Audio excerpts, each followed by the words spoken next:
Salut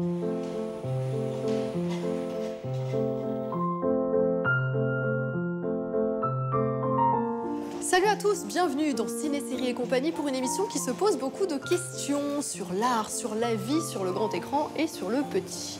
En effet, pour fêter cette nouvelle année, encore plus de place pour nos amours télé, avec évidemment Madame et séries, mais aussi une nouvelle rubrique, la loi des séries, et une leçon de vocabulaire autour du Who Done It. Mais qu'est-ce que ça veut dire? Le héros de l'extra interview est l'un des jeunes chorégraphes les plus passionnants de l'époque, Akram Khan. Passionné de cinéma, de Chaplin, Asghar Farhadi, en passant par les histoires de super-héros, il nous raconte comment les films, autant que la danse, servent de lien social. Dans le Screen Parfait, nous parlerons thriller et films d'espionnage avec Thomas Kruithoff. Pour son premier long métrage, La mécanique de l'ombre, ce réalisateur s'offre un casting 4 étoiles, François Cluzet, Samy Bouajila et Denis Podalides. Mais tout de suite, on plonge dans la tête de Sarah Forestier qui, dans Primaire, incarne une maîtresse en pleine crise de vocation.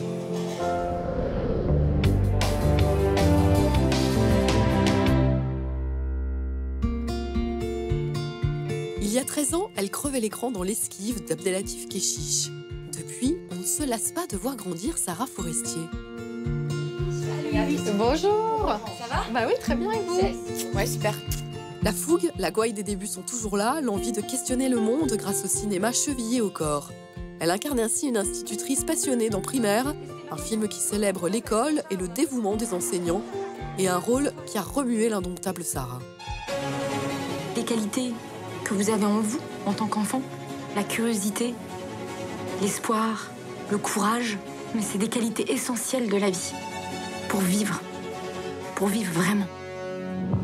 Sarah, une institutrice, on pourrait se dire sur le papier que c'est pas le rôle le plus cinématographique, ce sont des gens du quotidien. Alors Hélène Angèle, votre réalisatrice, en parle comme d'une héroïne. Est-ce que vous aussi, vous l'avez appréhendée comme ça, comme une vraie héroïne? Ah ouais, mais non, mais j'étais en train de réfléchir à la première partie de ce que vous étiez en train de dire. Il y a pas mal de films sur l'école qui ont été faits et qui ont marqué même le cinéma français. Et même Coluche, il a joué un prof. C'est vrai. Pourquoi pas moi? Donc, non, mais moi, c'est plus l'école, d'une manière générale, qui m'a marquée, moi. Que vous avez aimé, je crois, d'ailleurs. Contrairement oui. à plein d'artistes qui disent qu'ils étaient fâchés avec l'école, je crois que vous étiez bonne élève. Moi, ça m'a sauvé l'école. J'ai eu des choses qui ont été assez dures dans mon enfance et j'avais besoin de survivre. Et l'école, c'est un endroit où je me suis dit, je vais pouvoir bouffer la vie. Enfin, j'avais besoin de vivre et du coup, j'avais envie de vivre et j'avais envie de tout comprendre. Et donc, je posais beaucoup de questions. J'étais une élève assoiffée de compréhension. Esteban, alors, trouve-moi des verbes qui peuvent être transitifs et intransitifs. Laisser, boire, manger. Et péter. Bah, Denis, fais-moi une phrase avec péter plus COD. Je pète un câble, maîtresse. Je pète quoi? Un câble. COD. Je fais ma photo.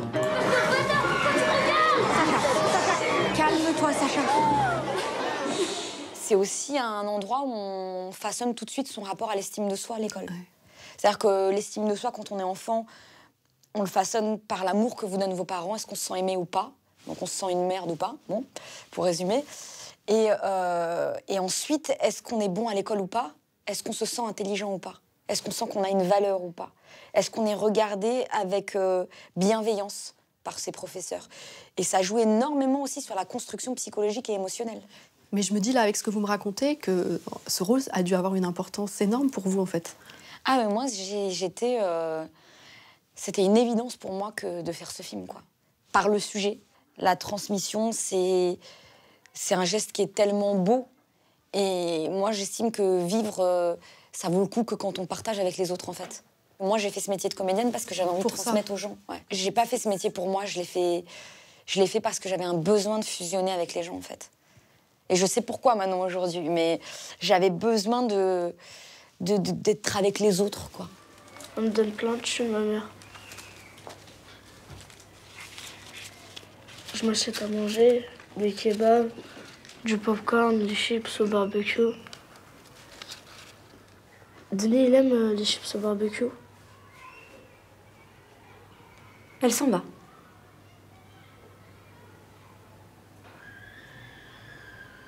Mais elle est partie depuis quand, ta mère? Samedi. Le samedi d'avant. Il y a 13 ans, c'était vous l'élève dans l'esquive. Ouais. Abdelatif Kechiche, vous avez pensé à cet inversement en tournant le film? Non, moi, j'y ai pas pensé. Mais on en parle, ouais. C'est 2 films qui parlent de l'école, où on voit que l'école, c'est quelque chose qui ne se passe pas juste dans l'école, justement. C'est-à-dire que dans l'esquive, on se rend compte que ce qui est enseigné, c'est-à-dire qu'à un moment donné, les cours de français, ça va tellement envahir sa vie à cette fille qu'elle se balade même dans la cité avec une robe de Marivaux, quoi.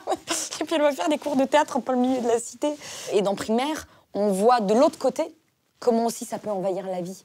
Parce que cette femme qui est maîtresse, on se rend compte que, à un moment donné, elle va aussi délaisser sa vie de mère et sa vie amoureuse. Elle est tellement à fond dans sa passion, dans son métier d'enseignante, que ça va prendre toute la place aussi. Sacha. Moi, je suis son instit, je suis ni sa mère, ni assistante sociale. Tu mélanges tout, là. Ce môme, il a besoin de nous, et nous quoi? Nous, on est décevants. Ça peut d'être ton fils. Tu penses qu'à l'école, tu sais pas vivre. Et être comédienne, parfois, on n'est pas trop à s'oublier, tellement on est occupé à être quelqu'un d'autre. C'est autre part que ça se situe, c'est plus... Moi, je me suis rendu compte de pas la tyrannie, mais la place hallucinante qu'occupaient les émotions. C'est-à-dire, on traite tellement tout le temps avec ses émotions. Les émotions, c'est comme un sacré graal, quoi, quand on est comédien. Puis des fois, je me suis rendu compte, en grandissant, je me suis dit, mais les autres, ils n'ont pas un rapport comme ça à leurs émotions. Des fois, ils prennent de la distance avec. Pourquoi moi, je suis là en train de tout vivre comme une malade, à 100%. Et après, je me suis dit, peut-être des formations professionnelles. Je croyais que c'était ma nature, mais en même temps, j'ai commencé assez jeune ce métier. Donc peut-être ce métier m'a aussi façonné. Enfin, c'est même pas peut-être, c'est sûr. Ce que je trouve super chez vous, c'est que malgré votre expérience, que quand même, vous commencez à avoir une sacrée filmographie, vous vous êtes pas trop polissé. Vous êtes peut-être un peu assagi, mais j'ai l'impression que vous gardez quand même votre fougue, votre... Ah non, mais heureusement, j'espère bien, parce que sinon, si on n'a plus rien à donner aux autres, c'est même pas la peine, quoi. Ouais, puis après, il y a la vie à côté aussi. Hein. Ma vie a tellement été, à côté de ça, sauvage, que j'ai gardé de la sauvagerie, parce que ma vie personnelle a été très sauvage. Ah, d'accord. Voilà. Plus ça va avec le temps, plus j'ai envie d'aller dans quelque chose de trivial, en fait. Revenir à des choses très fondamentales. Et je pense que tout se joue dans des choses très simples. C'est-à-dire que, est-ce qu'on est épanoui sexuellement ou pas? Est-ce qu'on a de l'affection, physique ou pas? De l'affection, de la bienveillance? Est-ce qu'on mange bien? Est-ce qu'on dort bien? Et que c'est là, en fait, que tout se joue. Et la vie, ça passe comme ça, quoi. Et les projets, les trucs et tout ça, c'est une manière de fuir, en fait. C'est des fuites, tout ça. Mais dans cette recherche comme ça de retour à des choses fondamentales et triviales, comme vous dites, ouais. Votre métier, il a quelle place? Il a une place où je le prends justement comme un moyen abstrait, quand même, parce que c'est quand même abstrait d'être comédien et de faire du cinéma, de partager des choses avec des gens, mais c'est pas ce qui me nourrit moi en tant qu'individu. Vraiment pas. Et plus ça va, plus je me dis que je vieillirai pas trop dans ce métier. Je pense qu'un jour, je prendrai un peu mes distances avec le cinéma, puis j'aimerais bien avoir une vie plus concrète, faire autre chose, quoi. Je sais pas quoi, mais faire autre chose, vivre dans la nature aussi déjà, pas vivre dans des villes, avoir des enfants, une famille, et je serais plus heureuse que maintenant, j'en suis sûre. Alors, chère Sarah, c'est vous qui allez avoir le mot de la fin de l'interview, même si c'était un très joli mot de la fin, ce que vous venez de me dire. Ouais. Je vais vous donner, hop, un clap, une craie. Ah là là, il faut réfléchir ou faut écrire comme ça? Ah non, non, bah non. Faut pas réfléchir. J'écris du con alors.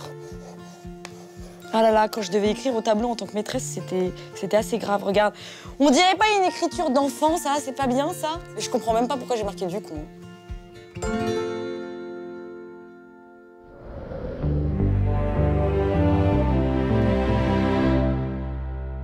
What are you talking about?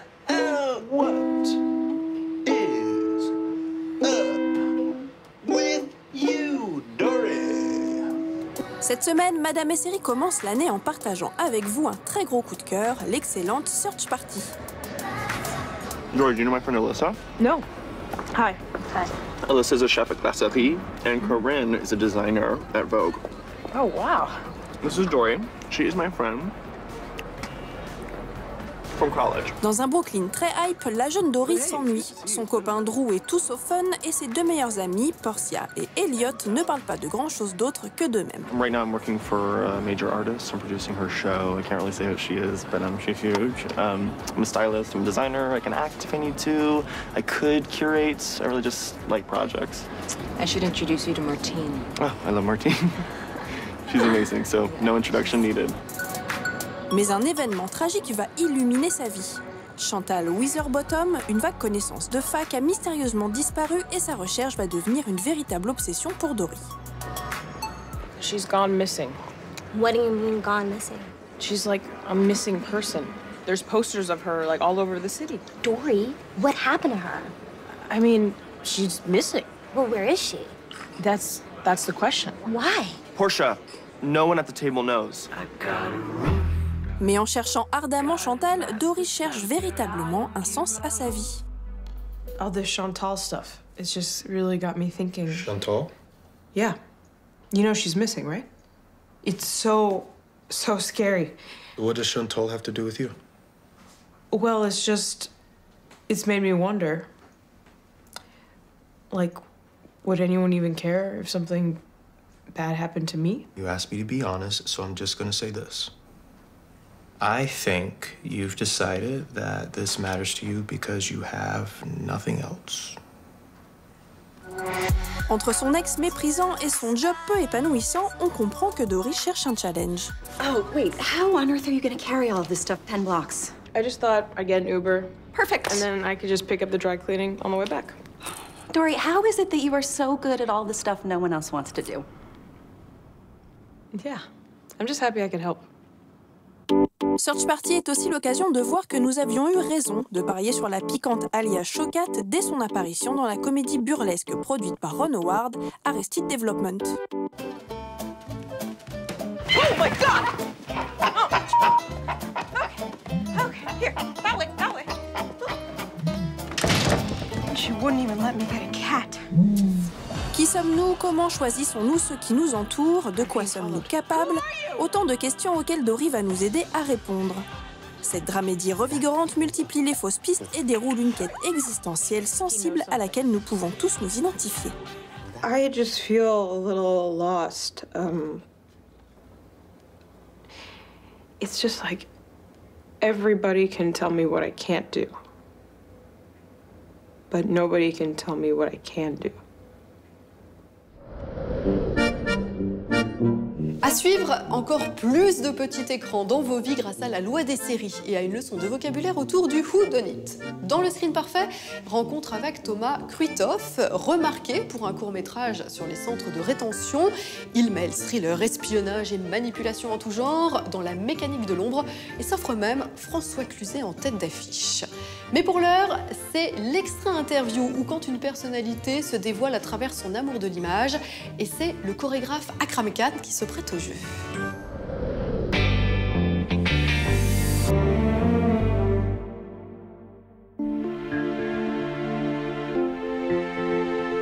Avec lui, les corps redeviennent primitifs, les mouvements à la fois saccadés et fluides, et les cinq sens sans cesse en éveil.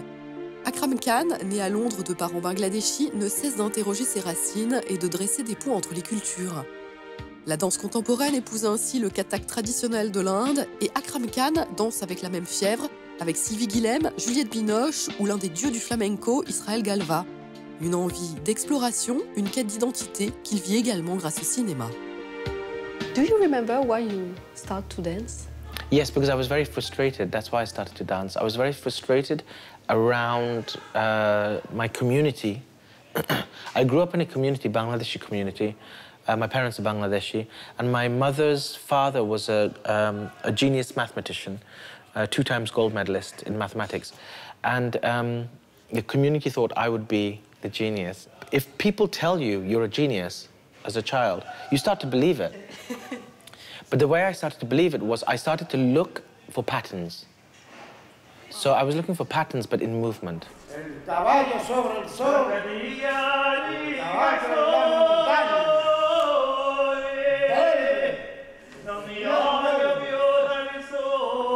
I've always found the body to communicate the deepest for me. Like when as a child, I grew up watching Charlie Chaplin, Fred Astaire, Michael Jackson, Buster Keaton. These were my heroes. Especially Charlie Chaplin was just this incredible storyteller.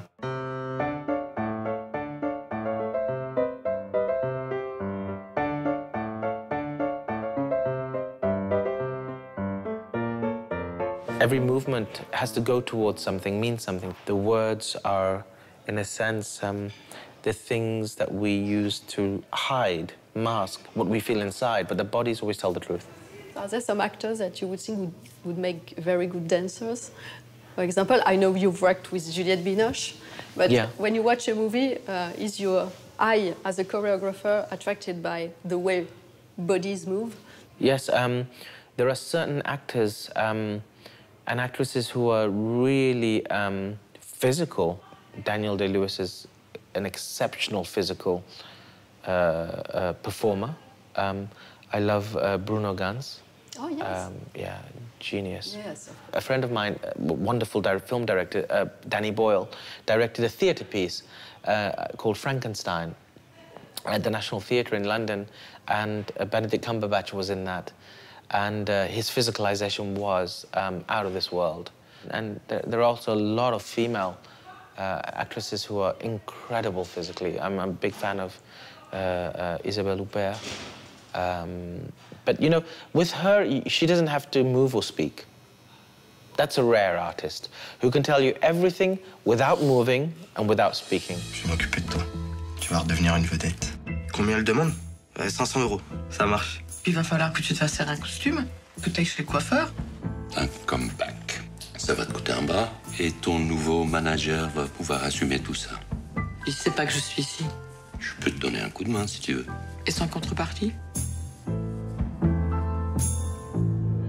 How were you initiated to cinema as a kid? My mother tried to get me into private school, but you have to take an entrance exam. Yeah. And she asked me to study, and then she showed me this VHS cassette, and she says, you can watch this after you've studied, and if you get into the school. And it was E.T. I, of course, did not get into the school, but I, of course, managed to get a hold of the film and watch it. And I was like, wow, that's magical, you know? And the other film that I saw around that period was Gandhi. It was the first moment I started questioning my relationship to why did I like E.T. and why did I find Gandhi provoking me in a very unusual way, and it was really about my identity. My name is Gandhi, Mohandas K. Gandhi. Well, whoever you are, we don't want you here. I suggest you get back on that train before it leaves. They seem to want me. I was fascinated by comic books. Funny thing with comic books, there are no Indian or Bangladeshi or brown people as superheroes. They're always white and generally blonde, mostly. I would read these Marvel books and I would scratch my skin hoping that underneath is white. It's an interesting challenge as an immigrant child to grow up in another country. What if I told you the reality you know is one of many? This doesn't make any sense. Not everything does. Not everything has to. And do you think that some movies have helped you along the years to build you as a person and as an artist? Definitely. I'm a huge... I take huge inspiration from films. Koreeda, the Japanese film director, Ashkar Farhadi, Kurosawa. I was a big fan of Satyajit Ray, the Bengali film director. I love art films, but I also love mainstream. I'm always waiting for Star Wars, the new one, and the Marvel superhero films. But I don't watch art films in the cinema. It's much, much more deeper.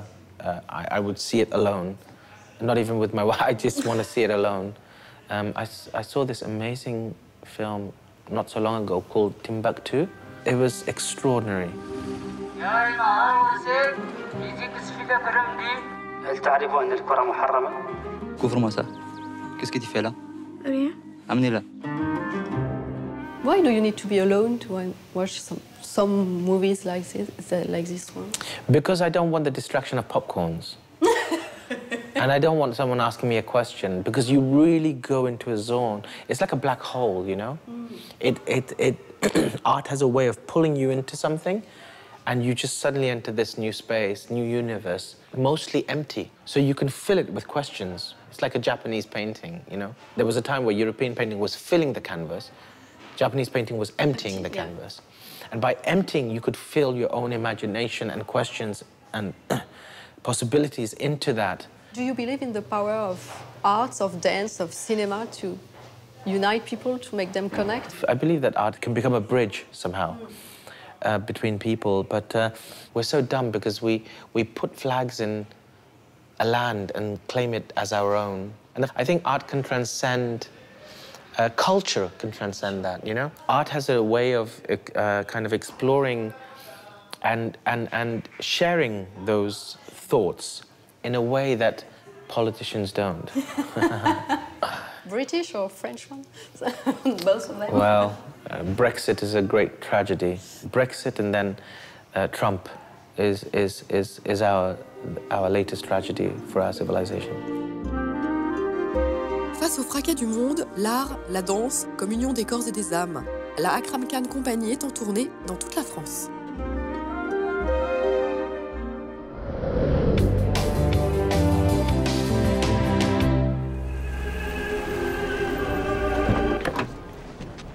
Cette semaine, dans la loi des séries, on apprend un nouveau mot. Whodunit, énigme ou enquête policière à laquelle participe le spectateur. Le terme whodunit est une contraction de l'anglais who has done it, qui veut dire qui l'a fait, ou dans ce cas précis, puisqu'il s'agit d'une enquête policière, qui a fait le coup. Le whodunit est né avec la littérature à énigmes au début du XXe siècle, avec des romans policiers comme ceux d'Agatha Christie, dans lesquels les indices sont distillés au lecteur afin qu'il mène sa propre enquête et parvienne peut-être à démasquer le coupable avant la fin de l'ouvrage. Why are you doing this? Tell me who you are. What made you like this? Oh, Watson. En série, c'est le même principe. Le whodunit s'applique aussi bien aux séries procédurales, celles dans lesquelles il y a une enquête bouclée par épisode, qu'aux cop shows plus complexes dans lesquels elle s'étale sur une ou plusieurs saisons. What we're looking for is an approximately 5-inch long, 1.5-inch wide, possibly serrated knife. Le grand patron du whodunit en télé, c'est Colombo, qui a créé une véritable révolution en renversant le principe et en dévoilant le coupable dès les premières minutes de l'épisode. Le public devait alors tenter de repérer les indices qui mettraient le célèbre inspecteur sur la voie.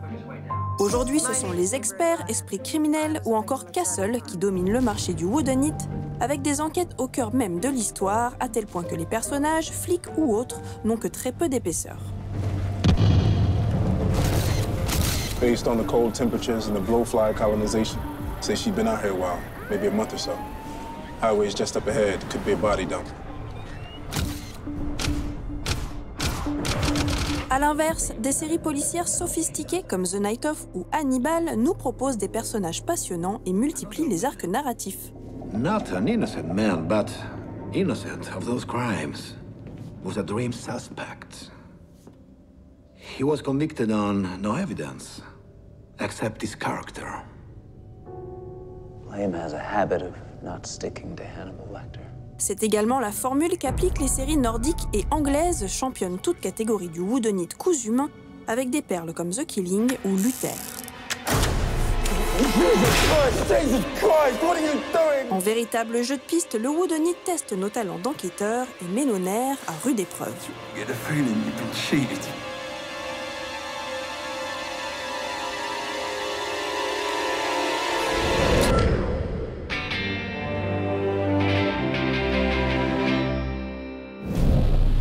Monsieur Duval, je vous appelle au sujet d'une offre d'emploi. Comment vous avez eu mon numéro? Je dirige un organisme de surveillance et de contrôle qui défend les intérêts de notre pays. Le travail que je vous propose consiste à retranscrire des enregistrements d'écoute téléphonique.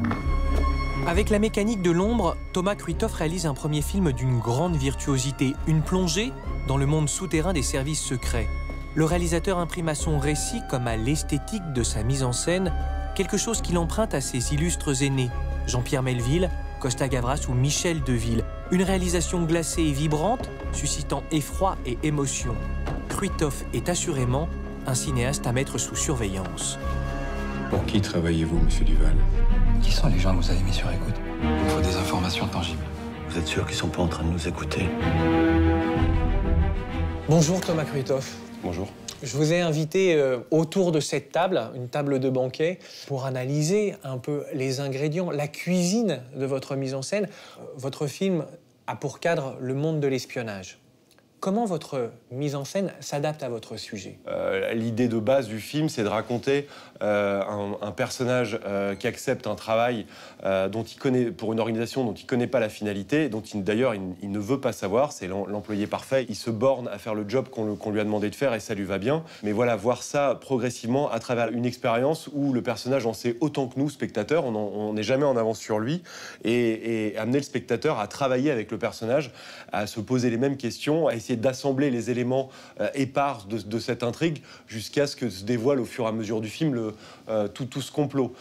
Ça veut dire forcément des choses assez sélectives et c'est peut-être pour ça qu'on a épuré les choses. Voilà, ce qu'on va avoir au son, on va s'écarter progressivement de la réalité pour aller de plus en plus dans sa tête et dans ses inquiétudes et donc dans la paranoïa. On n'a pas de bruit de ville rassurant. On part de quelque chose d'assez naturaliste et puis on va vers quelque chose de plus mental. Et aussi, le film part aussi d'un traité à peu près réaliste au début du film pour aller de plus en plus vers le film noir. Le film va vers la nuit, les ombres sont de plus en plus fortes, de plus en plus contrastées, et puis il y a de plus en plus de contre-plongées. Enfin voilà, on arrive sur des codes du film noir ou de l'expressionnisme, on y glisse progressivement tout au long du film avec le personnage. Votre film est aussi un film de duel, à l'image de ce chant contre chant. Bonjour. L'adresse face caméra du personnage de Denis Podalides, comme le décor derrière lui, pourrait évoquer une œuvre de Mondrian. Sont des informations qui construisent le récit. Qu'est-ce qu'elles nous racontent? Qu'est-ce qu'on disait de Monsieur Duval dans cette société? Vous aviez une bonne réputation? La première chose dont j'avais envie, c'est que ça soit asymétrique. C'est-à-dire que ces deux personnes ne sont pas égalité. Ils ne sont pas égalité sociale, ils n'ont pas les mêmes intentions. Et c'est un entretien d'embauche où le personnage de François Cluzet se fait un peu cuisiner. C'est pas lui qui jette les cartes, c'est celui de Denis Podalides. Donc j'avais envie d'avoir d'un côté Denis plein cadre et de faire ressentir au spectateur, en tout cas d'essayer que le spectateur se sente scruté, pleine face, les yeux perçants de Denis Podalides qui le regarde, et que de l'autre côté... Comme si c'était nous qui passions l'entretien. Évidemment. Et de l'autre côté, de filmer François Cluzet avec une amorce assez forte de Denis Podalides, que la présence de Denis Podalides, dont la voix occupe quasiment la totalité de cette conversation, puisque les réponses de François Cluzet sont très courtes, mais que la présence de Denis Podalides et de son personnage soit permanente, quoi. Même quand on est sur François, on a une grosse amorce d'ombre massive, et pourtant Denis ne l'est pas. Ça, c'est la première chose dans les axes de caméra et des regards. La deuxième chose, après, c'est la symétrie des fonds. Voilà, François est dans un fond avec une couleur assez neutre derrière. Il est un peu, sans faire de métaphore à la con, il est un peu au pied du mur, mais il est un peu dans une impasse, il est un peu cerné. Et derrière Denis, on a une image assez claire. J'ai pas voulu construire quelque chose de trop sophistiqué derrière, mais j'aimais que... voilà, ce que vous dites de Mondrian, on a toutes ces lignes, on pourrait s'évoquer avec toutes ces différentes couches de verre qu'il y a derrière lui. C'est en fait une fausse transparence qui, au fond, raconte de l'opacité. Monsieur Elchamic, je me suis renseigné au Quai d'Orsay. Vous n'avez jamais été impliqué dans les négociations pour la libération des otages. Ce n'est pas pour eux que je travaillais. Mais dites-moi, ils vous ont dit aussi ce qu'ils cachent à la presse et au peuple français? Ils vous ont dit qu'ils n'ont plus de contact avec les terroristes depuis plus de 9 mois? Non, n'est-ce pas, Monsieur Labarthe? Tout le monde ne souhaite pas forcément que les otages soient libérés. Il y a des forces contraires. Son directeur de cabinet va vous rencontrer demain. N'insistez pas. En tout état de cause, vous n'aurez pas mieux. Je veux que mon avocat soit présent. Je vais vérifier que ça ne pose pas de problème. Attendez. Allô? Allô?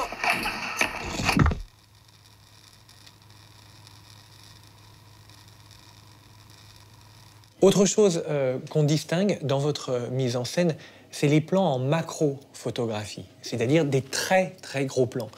qu'est-ce qu'elles disent de notre personnage principal, joué par François Cluzet, parce qu'en général, ces plans-là sont liés à lui.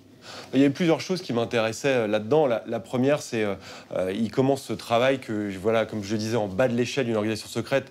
Et c'est quelqu'un qui est le plus en bas de l'échelle, qui ne connaît rien. Et je lui ai imaginé le travail le plus laborieux possible. Et j'avais envie qu'à la longue, ce personnage qu'interprète François, qui est retranscrit, comme il dit, de manière automatique, développe une excellence pour ce travail-là, mais devient quasiment un homme-machine. Enfin voilà, j'avais envie de raconter voilà, cette mécanique, ces bruits qui accompagnent son quotidien.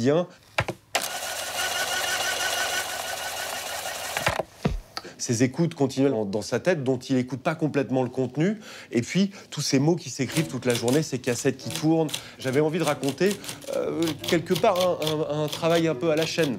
J'ai mis en place cette grammaire-là pour raconter le début, et que tout d'un coup, les écoutes commencent à avoir une importance dramatique, une importance pour le personnage. Là, ça m'intéresse d'aller encore plus en macro. Enfin, finalement, tu mets un gros plan pour montrer que cette bande, tout d'un coup, a une importance démesurée par rapport au destin du personnage, et que ce moment où la tête de lecture va toucher la bande magnétique, ça va créer quelque chose de terrible pour le personnage principal. Peut-être que c'est grossier, en tout cas, moi, c'est une image qui me parle. Ouais. Je pensais que tout ça pouvait être un piège.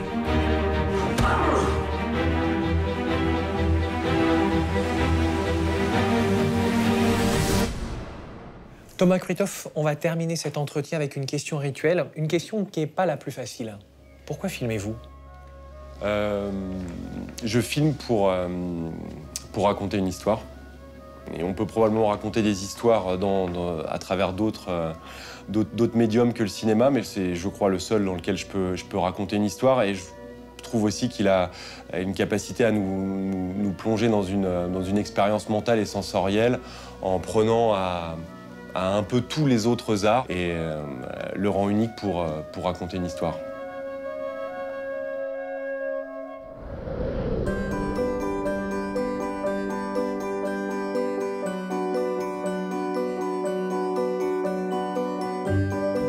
Ciné-Série et compagnie, c'est presque terminé. Vous avez forcément identifié ses œuvres, ou en tout cas cette écriture reconnaissable entre toutes, celle de l'artiste Ben.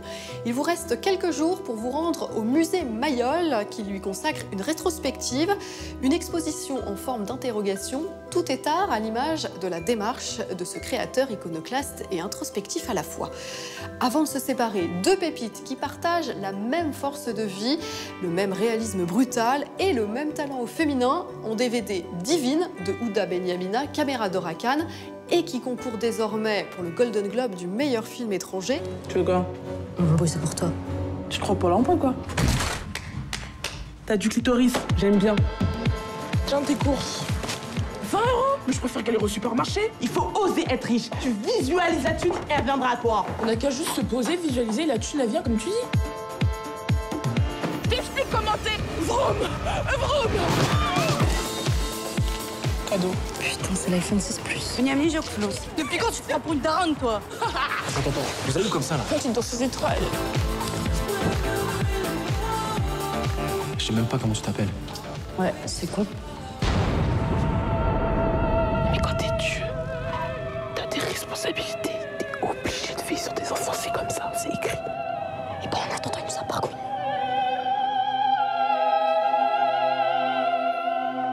Les mecs, c'est comme des chiens. S'ils sentent que t'as peur, ils te bouffent.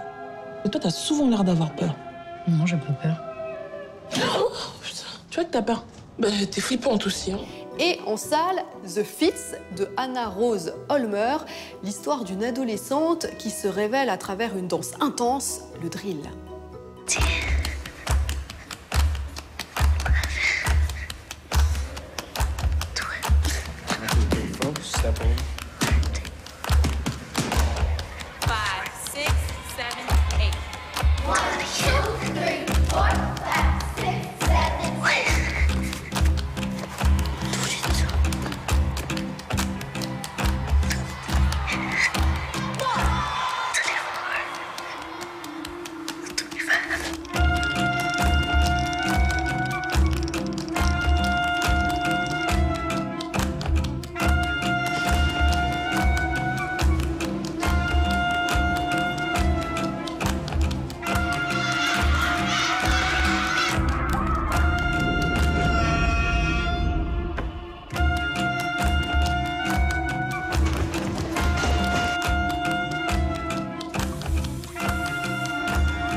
un véritable ovni cinématographique qui, loin de n'être qu'un film sur la danse, filme le mouvement comme écho à l'hystérie de ce groupe d'adolescentes. Sur ce, on se retrouve la semaine prochaine pour de nouvelles aventures. Salut!